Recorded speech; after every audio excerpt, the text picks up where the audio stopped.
Very good evening, friends. We all are very much happy here that at the time of lockdown, we all are meeting over Zoom meeting over here. It's really a great pleasure that we can be connected in this way. And today we are very happy that we had kept a topic that counters and analysis of consumer protection laws. And I am very much delighted that for today's topic, Senior Advocate Sukumar Parjoshi Sahab, he accepted our request and he will be delivering his lecture after a short while. But prior to that, I will request Rekha Madam to say a few words about today's lecture as well as about bar. Over to Rekha Madam now. Thank you, Bharatji. Dear friends, very good afternoon. As the President of the Bar Association, NCDRC Bar Association, it is my proud privilege to welcome you all to the first ever lecture series which has been organized by the NCDRC Bar Association. To this lecture series during these hard COVID-19 times that the entire world is facing. Despite the lockdown, technology has connected that we will see this day. Instead of physical courts, we'll be now connecting with each other through the medium of the technology. Our Prime Minister, in any case, has been talking about digital India. And now, dear friends, we are all becoming technologically savvy and using laptops and mobiles and smartphones to connect with each other. The COVID-19 times are tough for the entire world, for the human race, for mankind. We all have to stay safe. And during this time of lockdown, when we are staying in our homes, trying to stay safe ourselves and keep our family members safe, I think that the NCDRC Bar Association has done a very good thing, very good endeavor to start this lecture series, inviting illustrious senior advocates and other members of the bar to share their knowledge and expertise so that during this lockdown time, we do not forget that ultimately we all have to get back to the court someday or the other, and we do not forget whatever knowledge or experience that we've had during all these years of active practice at the bar. Learning is a continuous process. We are never too old to learn. The more we learn, the more we interact with each other, share our experience with each other, share our knowledge with each other, we become enlightened, better human beings, better citizens, and better lawyers. So indeed, as I said, it is my very big, proud privilege to welcome you all. Very proud to have the illustrious senior advocate, Mr. Sukumar Parjoshi Sahab from Odisha, who has agreed to give the first inaugural lecture. And we hope that this is going to be the beginning of a very long lecture series during the COVID-19 times. And it continues even after the lockdown period is over. And we continue to share experience with each other in this manner while sitting in the comfort of a home. Welcome to Mr. Parjoshi. Over to you, sir. Over to me right now. Arun? Yes, sir. Arun, get me connected. Sir, you are connected, sir. Please carry on. Okay. Now, I would like to request our Malik Sahab, who is the secretary of our bar, to say a few words if he's connected. Please find out he's connected. Yes, sir. Everybody is connected. Malik Sahab, over to Malik Sahab. Yes. Malik Sahab, hello our secretary. हाँ भरत भाई और परजोशी sir, madam Agarwal, बार की तरफ से बहुत अच्छा initiative और NCDRC bar association भी आज टेक्नोलॉजी के साथ जुड़ी है। बहुत अच्छा इनिशिएटिव, खास तौर पे धन्यवाद इसमें भरत भाई का, जिन्होंने मेरे ख्याल में ये इनिशिएटिव लिया। और परजोशी सर पहले हमारे इसमें वक्ता बने हैं, उनका बहुत धन्यवाद। उनका बहुत तजुर्बा है कंज्यूमर लॉ में और उनकी बात सुनना बहुत अच्छा लगेगा। आज लॉकडाउन के दौरान हमारी नॉलेज में भी वृद्धि होगी और बार एसोसिएशन की तरफ से हम चाहते हैं कि इस लॉकडाउन के पीरियड में और टेक्नोलॉजी के युग में हमारी बार किसी भी बार से, इवन सुप्रीम कोर्ट बार से भी पीछे ना रहे। टेक्नोलॉजी को यूज करते हुए सबसे आगे और देश की हर बार और वकील साथियों को एक नया रास्ता दिखाएं और अपने एनसीडीआरसी कमीशन के साथ भी पूरे सहयोग के साथ हम काम करें देश और जनता के हित में। Thank you very much. Thank you, Malik Saab. Malik Saab is the secretary of our bar. Rekha Madam is the president of our bar. Now, before I call Parjoshi Saab to deliver his lecture, I'm audible? Yeah. So before I call Parjoshi Saab to deliver his lecture, I would like to give a brief introduction about Parjoshi Saab. Parjoshi Saab had, hello, can I am audible? Arun, I am audible? Yes, sir. Yes, sir. Yeah, okay. Parjoshi Saab had done his graduation in 1981 from Government College Bhawanipatna, which is in Odisha. So Parjoshi Saab basically belongs to Odisha. And after in 1981, when he did his graduation, the point is that in 1994, I had also done graduation from the same college, Government College. The difference is that he has done 13 years prior to me. And after the graduation, Parjoshi Saab has done his MA in social works in 1983 from Delhi University. In 1986, Parjoshi Saab has done his LLB from Campus Law Center in Delhi. And Parjoshi Saab has been a well-recognized senior advocate in the Supreme Court of India. He has been the Vice President of the Supreme Court Bar Association. We at the NCTRC Bar Association thought about Mr. Parjoshi to be our speaker to address our first ever organized webinar, primarily because of his passionate advocacy for the development and evolution of consumer protection laws. He is one of the advocates who appeared in the NCTRC since its inception, since its starting, and has continued as a very sincere and ethical counsel. He has been appreciated by bar and bench. It's amazing to know that even his opponents have tremendous faith in his fairness and often request the bench to call upon him to work for some out of any solutions. He has been a mentor and guide to many young lawyers. And definitely he's a good mentor for me also. When in Delhi, when I put up my foot in the courts, it was for the first time in High Court, and it was with Parjoshi Saab only. So I'm very much obliged Parjoshi Saab. Now over to Parjoshi Saab. Parjoshi Saab, now over to you. Namaskar. Good afternoon to all the participants. I hope during the period of lockdown, you and your family members are doing well and you all are taking good care of yourselves. By now, you must have realized that legal delivery system for the legal services is under a tectonic shift. A lot of challenges have come to communicate, to do your work, to carry out your profession, to meet your friends. But by now, with the availability of technology, the activities around us probably will not stop. Of course, I'm not saying that technology can be a substitute for the real court work or real meeting of friends or socializations in person. But so far as the progress and work and your commitment to your clientele to provide legal service is concerned, it may not be hampered during the lockdown. So therefore, please come forward and support the technology, encourage the change, also inculcate a habit amongst your clients, encourage them to talk to you, have conferences, continue your drafting, filing, etc., wherever it is possible. I am told, in fact, National Commission will shortly start filing through electronic platform, and some courts, in fact, only one court is functioning right now to provide virtual hearings. So with this,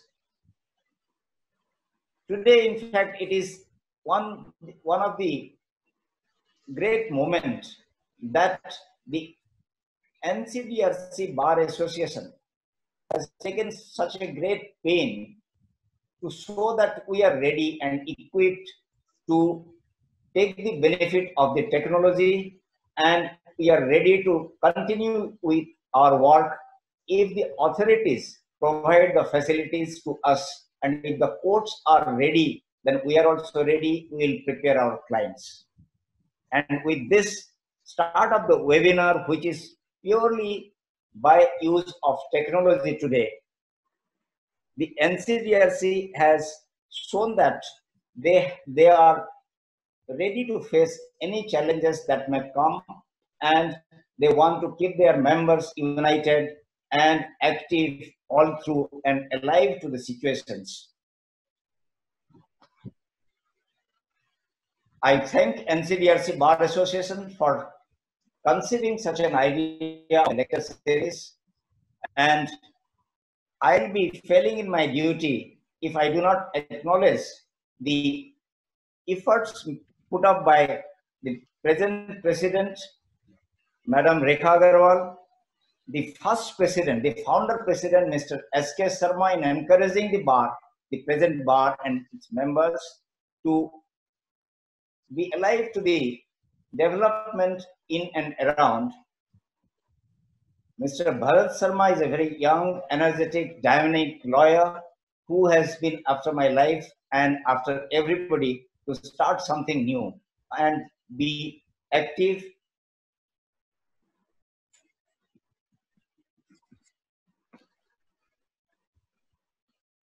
Mr. Malik, the secretary, in fact, has been a pillar of strength, in fact, for organizing functions. Earlier, I remember Madam Rekha Agarwal, Bharat, and Mr. Malik organized functions at a very short notice in the ILI compound. In fact, Justice Agarwal and Justice Jain were kind enough to encourage the bar to continue with such functions. Arun, we are also thankful to you for providing us the much needed technical inputs and this platform. Today, in fact, when I start my lecture, I feel very proud to be the first speaker in the series of this endeavor of the bar. Today, I am reminded of President Kennedy's famous message to the Congress of the United States in the year 1962, March, where for the first time, in fact, the positive and very specific thought about consumers were conceived. He says in his message, consumer by definition include us all. Consumers are the largest economic group in the economy, affecting and affected by almost every public and private economic decision. Over 2/3 of all spending in the economy is by consumers. But they are still, despite being the most important group, are unorganized, and their views are often not heard.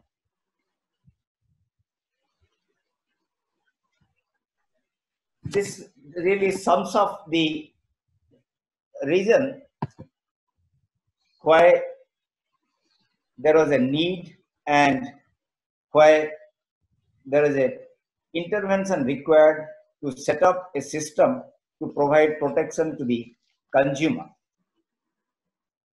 In fact, a few things I am really not touching upon, because some other day, if a study circle is constituted by you, maybe that we'll discuss the intricacies of the present day Consumer Protection Act, the strategies to face cases, to the case laws, the niceties of the sections, the interpretation of the sections, etc., and the latest views of the courts.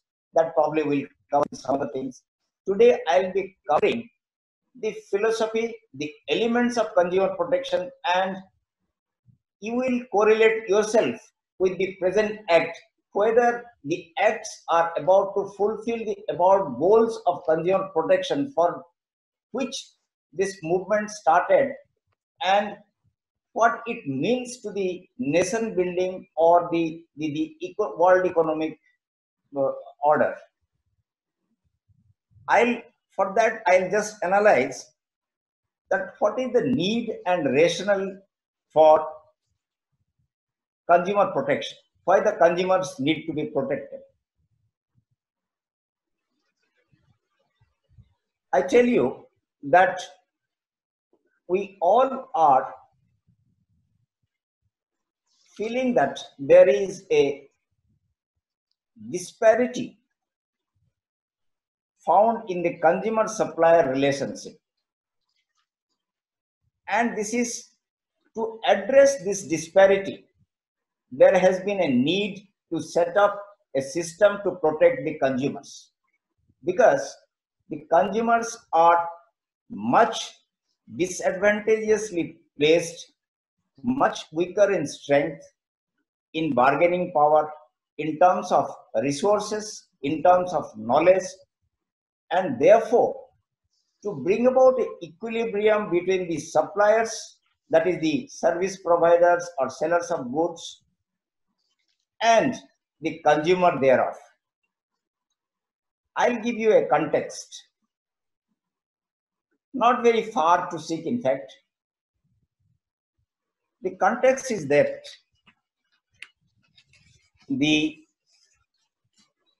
all of us, everything around us can be bought and sold. In fact, entire market of goods and services are meant only for the consumption by the consumers.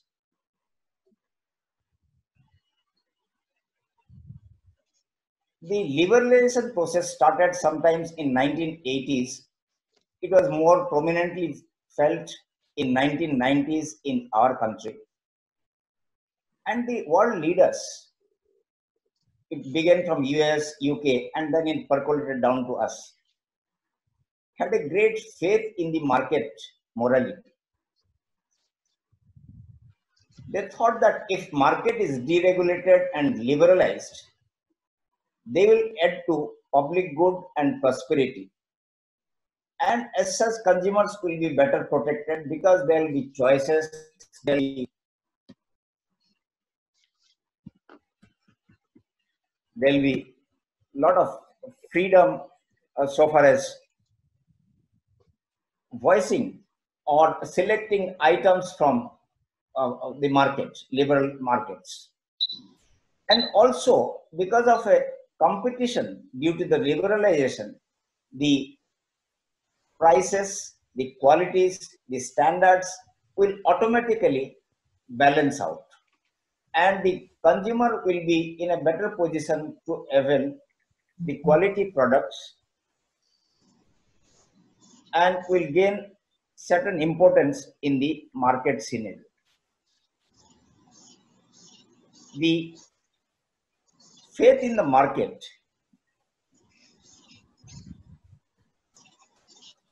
gradually started dwindling, and doubts arose because of not so distant past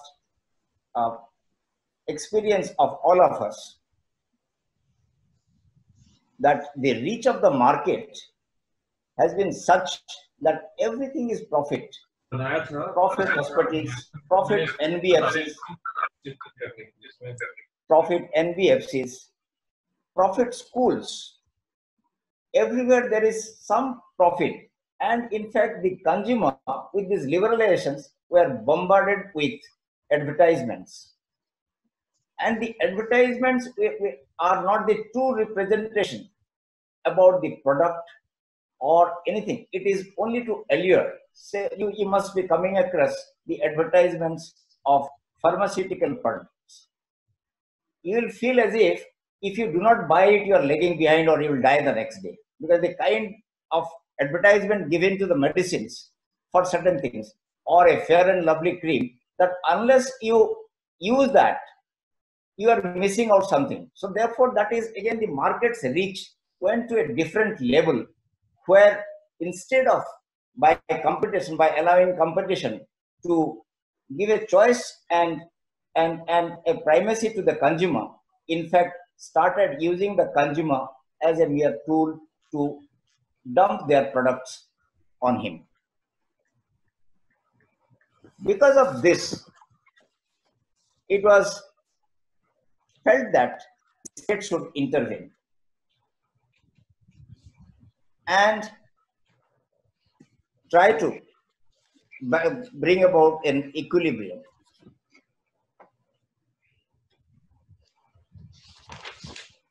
This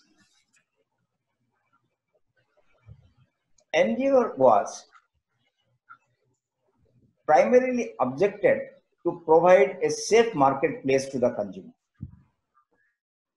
where it can provide equilibrium by balancing power of demand side and supply side.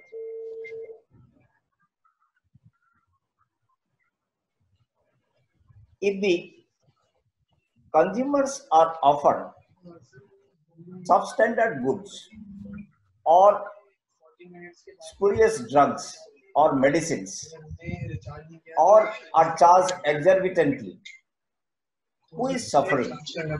State intervention was necessitated, but what is the ground? Why should the state intervene? What is the state's interest for intervening or providing consumer protection?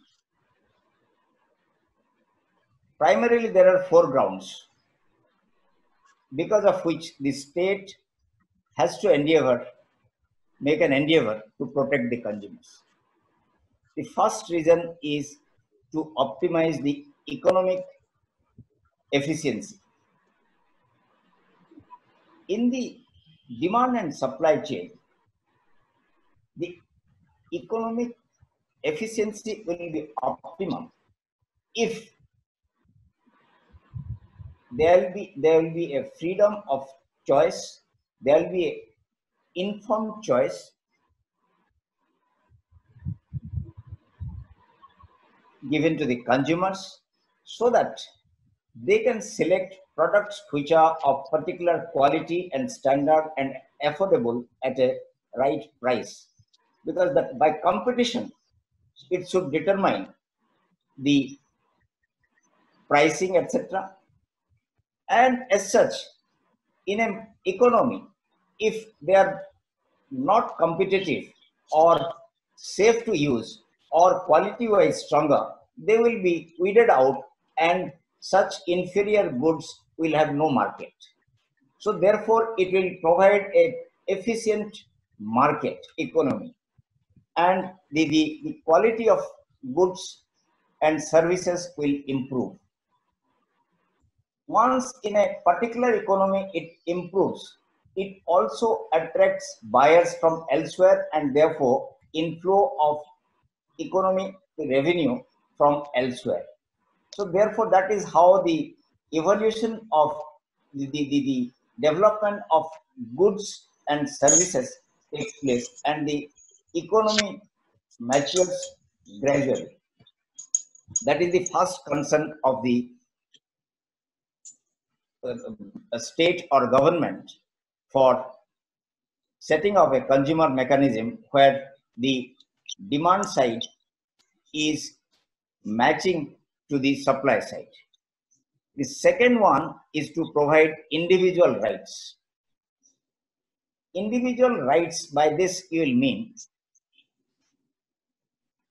that the consumer should be given a considerate and dignified treatment by the service provider or the seller of goods.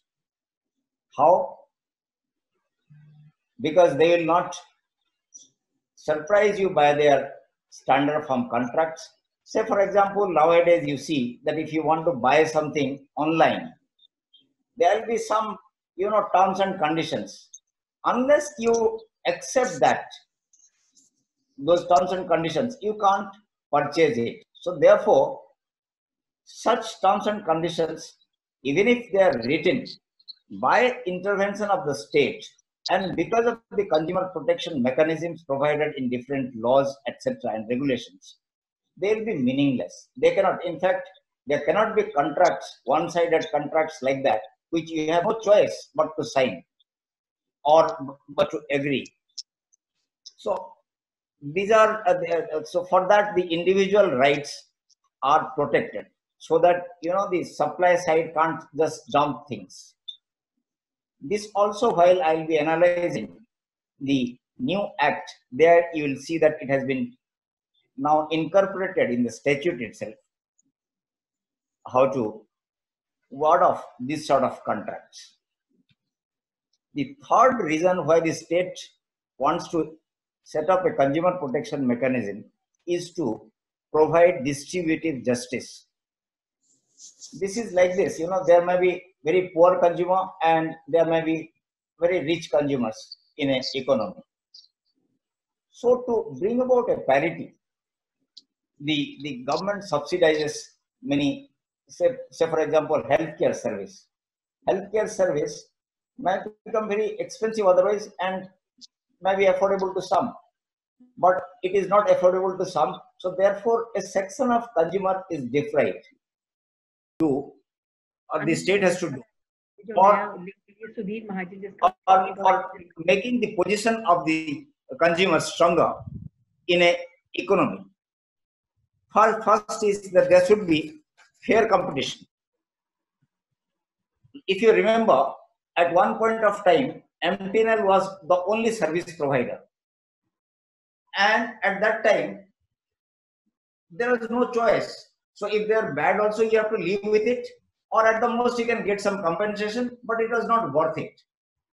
But when the choice came, so one, he will say that, all right, I leave this and go to some other service provider, or go to Airtel or Vodafone or something. Similar was Maruti and Fiat and all. So that if there is fair competition amongst them, that itself will sort out many things and the economy will improve. Also, the consumer's rights will be protected. Provide all informations. By law and regulations, the suppliers and producers must be mandated to provide all disclosures, all information about their products. Otherwise, they will be responsible. Similarly, they should be made to follow stringently that all safety measures as provided under laws have to be followed by them.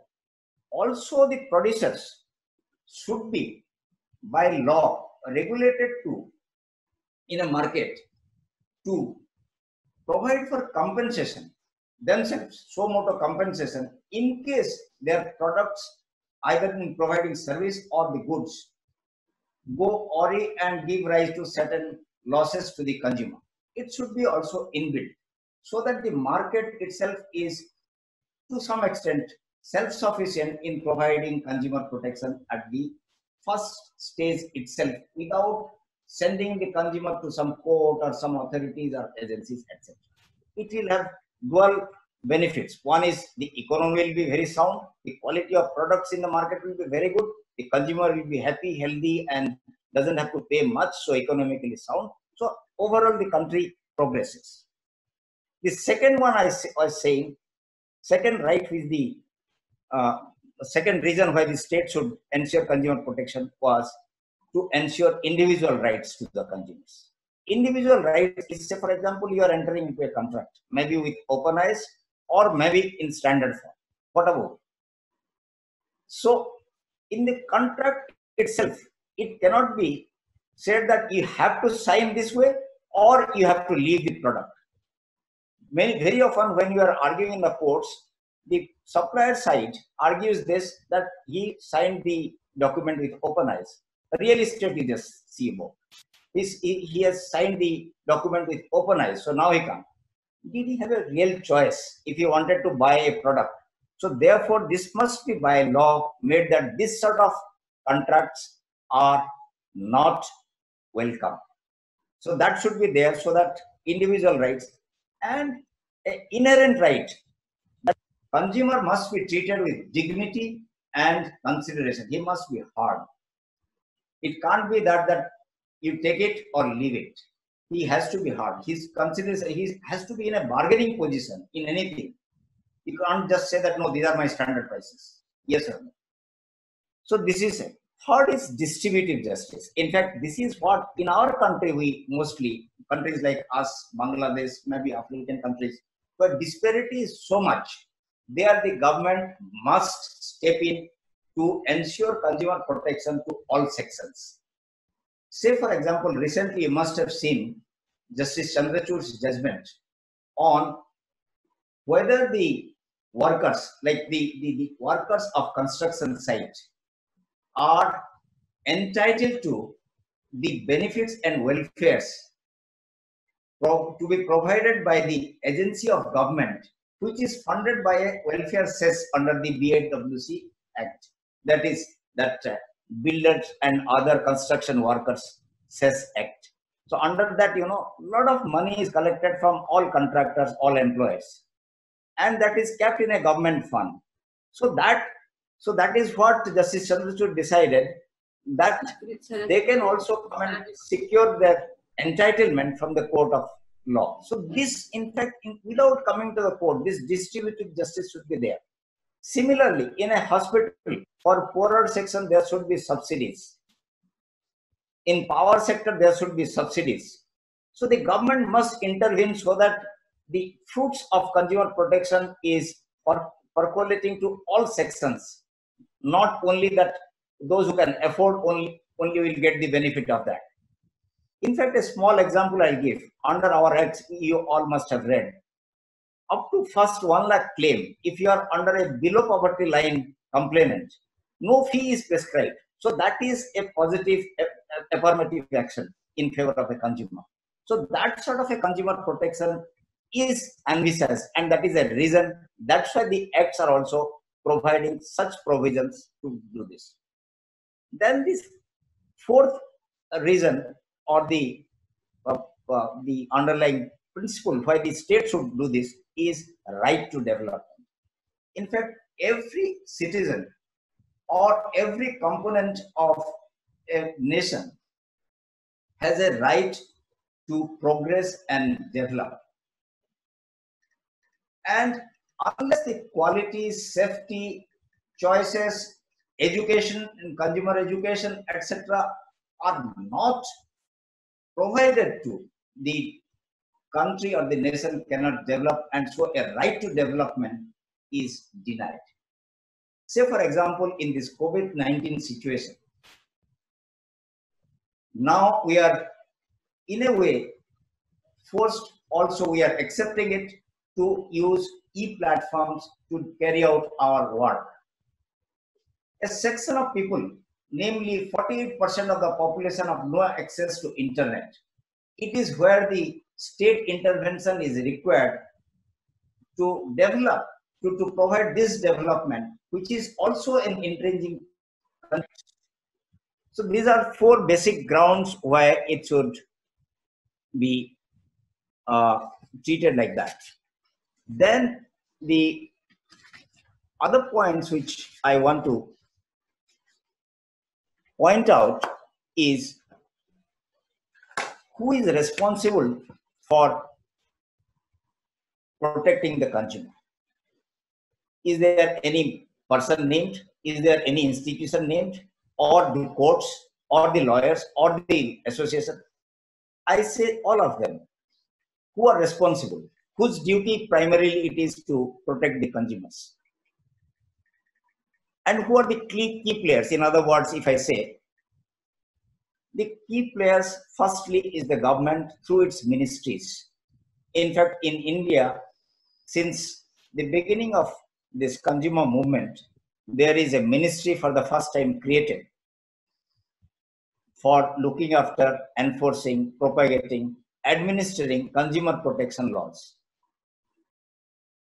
So they are the first in the list of persons or agencies responsible for this.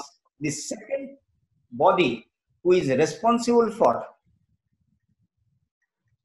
implementing or managing the consumer protection is the statutory agencies who provide standardization. Say, for example, ISI, BSI, AGMARK, drug controller, right? So these are the institutions who would set up benchmarks, hallmark. So they will set up benchmarks. So they are also responsible. They will have to, they cannot, if the benchmark is not adhered to, they must take action so that the consumer is protected.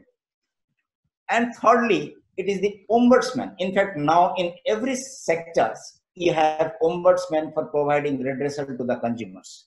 So they are also responsible for this.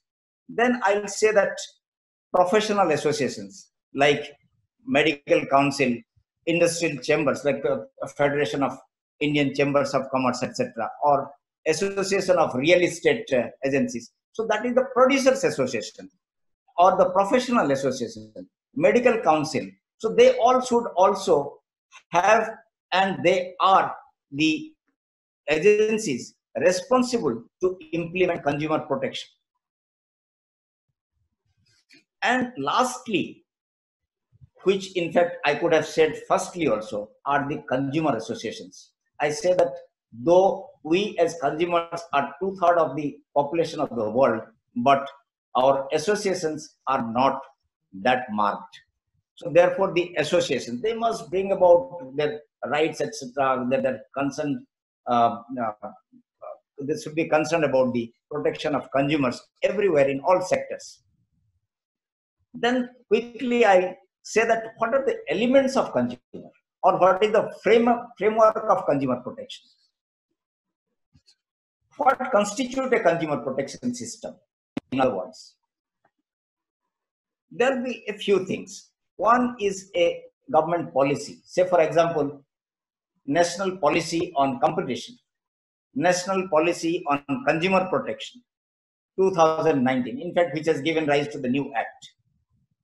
So the government must come out and spell out its policy framework, which they envisage that consumer, I want to give this to the consumers. These are the rights, and they must be they must spell that out by a policy document backed by different laws and regulations.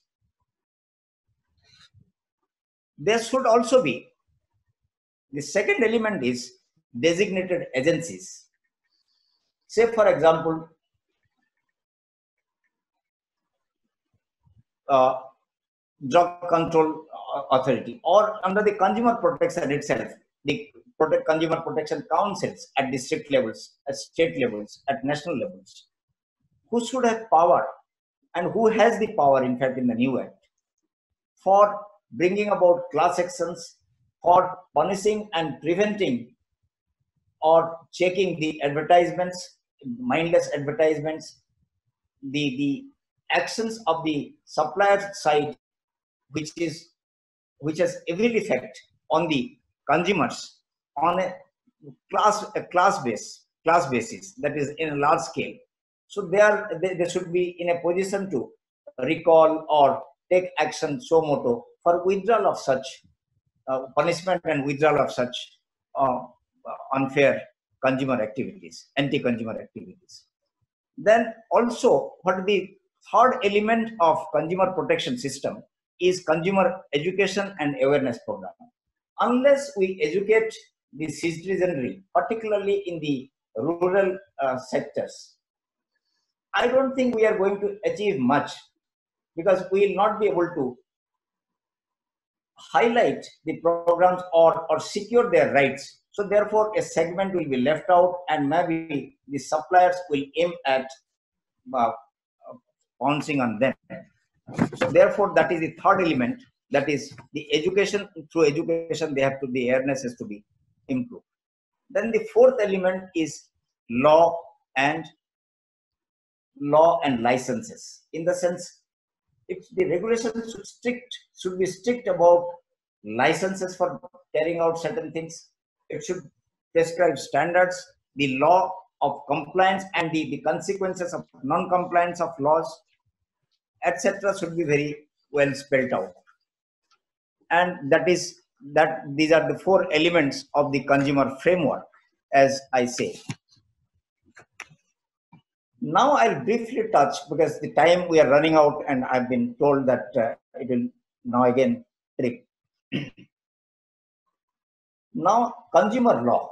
Now we know about Consumer Protection Act 1986 or Consumer Protection Act 2019 in India. So this is a generic or general consumer protection law. But in many countries, there is no general consumer protection law. Like in USA, you don't have a consumer court. These are all on different sectoral laws. Say, for example, if it is a violation under a food act or something, or a financing act or something, so it will, under that act, the consumer will approach the concerned courts. There will be no general consumer court like in India and UK. We have this special consumer courts, and all sorts of consumer complaints are taken care of or redressed by one mechanism, by one court. So this is a general law. It can be a special law, it can be general law. But let me tell you, even the general law like Consumer Protection Act have also their origin from the sectoral laws only. Because we have seen that the different sectoral laws like Insurance Act or IRDA, Insurance Regulatory Development Act, or maybe the Medical Council Act, or any other those acts, they provide for different remedies already. We have thought that whether one is aggrieved of any consumer grievance in any sector can approach the consumer protection, which is a specialized court to deal with consumer grievances only. In fact, in many countries, including our country, we have provisions in the constitution itself that by way of directive principles that the law have to be set up and precedence is to be given to the consumer protection. I'll just quickly touch upon the interface between consumer law and other laws. Now you have been dealing with, because if you are prepared only with the Consumer Protection Act, you are not going to represent any client, because the client is affected under a sectoral law only. So therefore you must know the interface between consumer law and other laws. The other sectoral laws are mostly insurance, on the topic of insurance, maybe under the food, medicine, real estate, telecom, energy, transport, etc. These are different. They all have their own tribunals, their redressal system, etc. But since this is a general act and this act is in addition to all other acts, so therefore, if we have knowledge of those acts, then we can represent a client for somebody who is aggrieved under those acts to be redressed by the general consumer protection law. Similarly, we have interfaces with some professional annexment involving some professionals like medical counsel, dental counsel, pharmacists, chartered accountants, intellectual property. Now, in fact, intellectual property also something, in fact, recently, yesterday only you must have seen it. Delhi High Court has interfered that CCI will have jurisdiction over patents, because whether it is misusing a dominant position or not. So similarly, whether it is intellectual property is leading to some unfair trade practices or not, if that is to be seen, then you'll have to approach the consumer forum, but you'll have to use the niceties of those special laws, sector laws. Yes. Now, quickly, I'll just tell you a few features of the new act. Is it, Bharat, is it likely to, your time is going to be off or something? No, no, Bharat? sir. No, no, sir. No, fine. Carry on, sir. Carry on, sir. Okay. Now, I'm not touching upon the earlier act.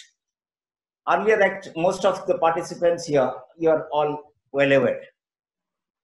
I would have loved to do certain things, but the time will be too short. The new act, in fact, whatever I said, the elements of consumer protection, the objective, the philosophy behind it, the requirement for market economy, etc., you will see is clearly reflected and replicated in the new Act. In the new Act, whatever I just said, everything is in fact contained in a statutory form in this. And in fact, it is going to be a landmark, like it will transform the consumer protection jurisprudence, and the consumer protection will be a vibrant reality after the coming into force of this new Act. I'll just give you a few features which are significant. Now this one, this new Act, for the first time, it is also giving the same. It is also giving the same protection to the consumers of the online retail chains or online supply chains as it was available to the physical, to the consumers of the physical market. So all those now are there. Now, in fact, the most beautiful part of this and the consumer friendly part of this are two. One is justice at doorstep. Now it is statutorily provided. The consumer in the new Act can file from the forum available to him at his place of residence. In fact, not only that, he can also, with a click of button from his phone, he can also electronically file his complaint anywhere he is there. So therefore, what can be a more revolutionizing change in making the consumer comfortable to agitate about his right, and also creating some impact on the supply side to be vigilant and to better maintain consumer relations and provide the best possible services so that they don't have to run from one place to the consumer's place to go and fight litigations. So that definitely will have a very salutary effect.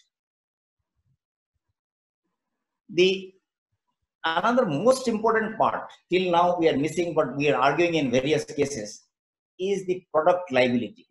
But the first is statutorily making the supplier liable for not only for the defective product, but also for the consequential losses that may arise by use of that defective product. Say, for example, you must have come across this pressure cooker.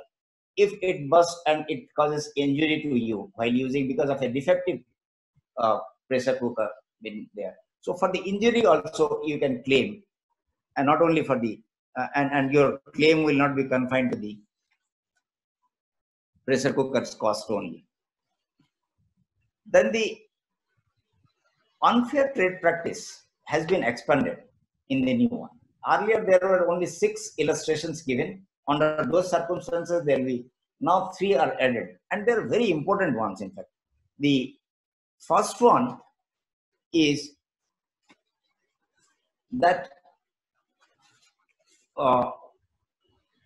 if the supplier fails to issue you an invoice or a bill, that will be an unfair trade practice. So this is now codified. This is statutorily provided. Earlier you are asking, if he is not giving, you are suffering. Now he'll suffer. Refusal to accept goods refunded within 30 days. Once you buy, he will say that you saw that why you are refunding. You are not supposed to. In fact, if you are traveling abroad and all, you know that nowhere it is required. Here also, Zara store doesn't ask for it. You simply go and refund it. If it is within 30 days, they take it back.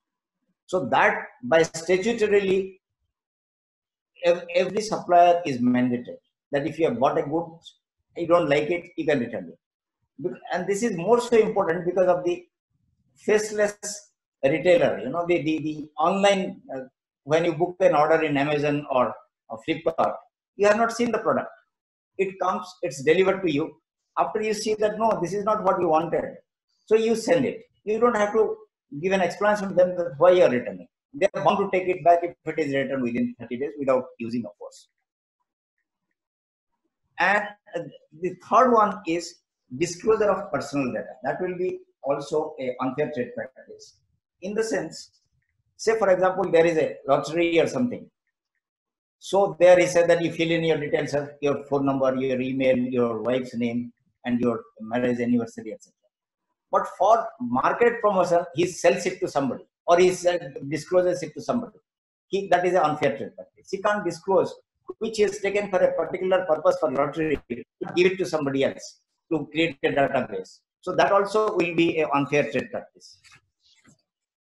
So this is what closely we are saying. And then the one more thing I'll just say in this, and rest of the things you all know. The alternative dispute mechanism, for the first time, statutory like mediation is included, is incorporated in this act. Okay, with this, I'll close this discussion. We'll now carry on because we need much more time and space to discuss the entire gamut of this law. And with all these also, at least with all these also, no doubt the consumer can be the king. And now I'll conclude this talk by one line, one famous, which is very close to my heart, said by Mahatma Gandhi. You must have seen it in many offices, which says that consumer is your most important visitor and is not an interruption in your business, but the purpose of it. So that is now really finding it meaningful in this new act, and with the objective, this act has been enacted. And I hope this all will go. And with this also, I expect my bar to play there. Like I said, there is a role of the associations. By association, I also include my own association, your NCDRC Bar Association. We must, in fact, take up issues of public interest. We must, the bell should ring in us. We are every day there in the courts. So we must take out, identify issues and take it up ourselves, so that the consumer, the economy is better, the quality of goods manufactured in our country is better, the consumer is happy, and everybody is happy. In fact, this is not a loss to the service provider. This is a gain to him because he'll get a better market. Thank you so much for doing all this. If any questions, anybody, Bharat, you may coordinate. Thank you, sir. Thanks a lot. And you are very much aware. And being given by yourself that consumer associations have to come forward for the welfare of the consumer. Even NCDRC Bar Association will be doing whatever will be guided by yourself, sir. Now, Rekha, madam, I think you have any question? Yeah, Madam, I just wanted to ask a question, though. I think Mr. Padjoshi has referred to it when he was talking about Justice Chandrachud's observation yesterday about laborers working on the construction sites. So, sir, my question specifically is that whether the persons other than the purchaser of goods or hirer of services can claim relief under the Consumer Protection Act as beneficiaries of services, because he's not, there's no consideration involved. And if yes, if your answer is in the affirmative, then whether such persons are entitled to services provided by the government agencies which are funded by the cess collected by the government. Yes, so the first part is definitely a form, yes, and that the definition itself says or for the beneficiary. And they are not only this, in fact, for that, the first part, my answer is also supported by one thing. Say, for example, you have taken an insurance policy as a consignor, right? You are sending goods to a consignee, and at the consignee location, before it reaches within the ambit of the insurance policy, if there is a damage or something, even the consignee can claim, right? So therefore, the consignee being he is not a policy holder, but he is only a beneficiary. First part, I like that. The second part is, in fact, there is this judgment is very clear. This is Ajay Rastogi and Justice Chandrachud recently only. They have taken it up, very nicely taken up, and probably with this is what I was hinting at all of you, that you must also identify these issues where cess are being collected for education, for various things, and there we must knock the doors of the court so that they get it. In fact, here I am told some 4,000 crores collected from the employers of the building and other construction workers in the country, and not a penny has been spent for their welfare. The cess is only meant for welfare, that is welfare of the children of the construction worker. So schools, education, etc. Nothing is done. There is nowhere in In fact, now most of the cases, I do a lot of cases regarding those in arbitration and other way. So there, the main dispute now is who will pay that. The cess is being paid, whether the employer will pay it or the contractor will pay it. That is what the Supreme Court is hovering about till today. In fact, for last 10 years, and nobody is thinking about what is happening to the cess. The cess is going to the government. So similarly, there are other funds. There are at times, education cess collected. Whether there, we must be vigilant about that. So I'm affirmative, and now who am I not to agree with that, because Supreme Court has said it now, and that's your answer. Thank you, sir. Thank you. Sir, one query has just come that the charitable trust can file a consumer complaint. Just a query has come. In short, sir, because we are lacking time.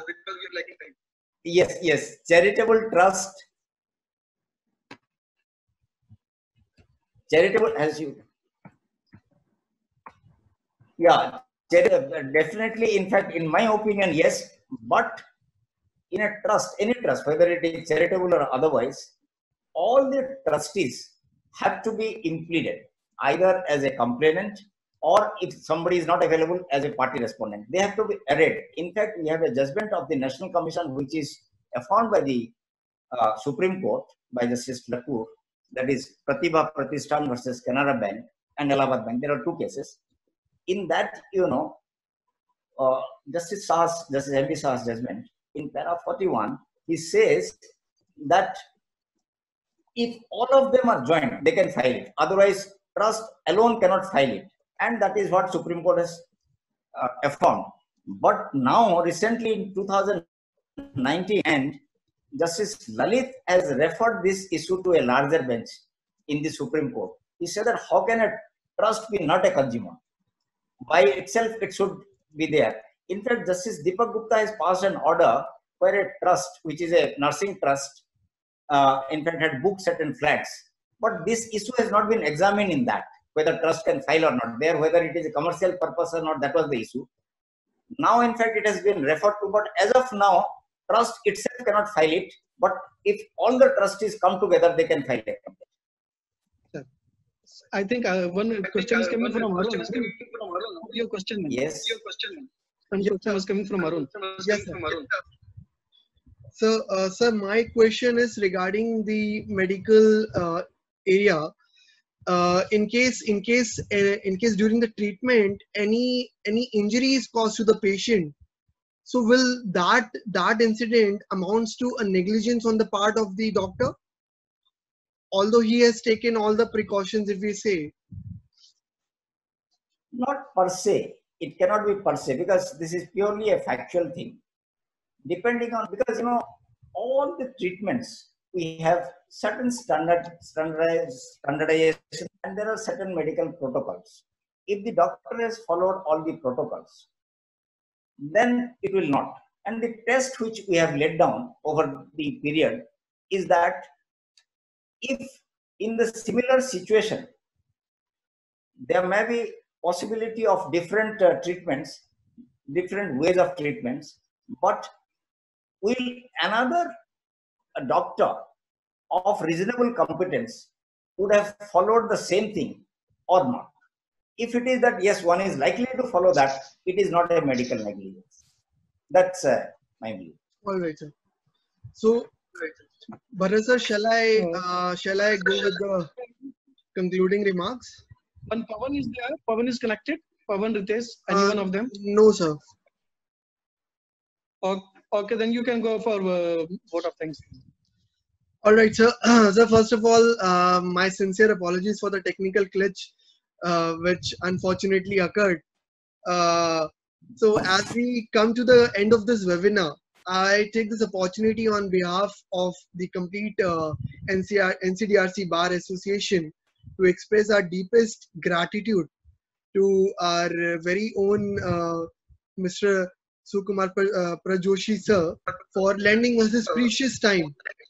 And I would further like to thank the core committee of NCDRC Bar Association for taking this initiative in organizing such a webinar. And we really look forward to have you on board, sir, for coming lectures also. And with this concluding remark, I further thanks to all our participants for joining us on this session, and may you all have a good day and have a safe days ahead. Thank you. Jai Hind. Thank you, and all the best to all participants for the remaining days of COVID lockdown. We'll meet like this, and we'll also try and see that we all work also in some forum or the other by use of technology. Thanks to Arun. Arun will be our guide and mentor. You will teach all of us, those who are technologically challenged. No, sir. Okay. It's my honor. It's my privilege. My honor, sir. Thank you Thanks for a lot, sir. joining us, sir. Thank you, Rekha ma'am. Thank you, Bharat, sir. Thank you, And Arun. thank you to all the participants. Thank you so much. Sir, the video will be available very soon, and we all can have a look into that as well. On YouTube? Yes, sir. We will also You share send it the link in the group, bar group. Sure, sir. Sure. Yeah. In the bar group, yeah. Okay. Thank you. Okay, sir.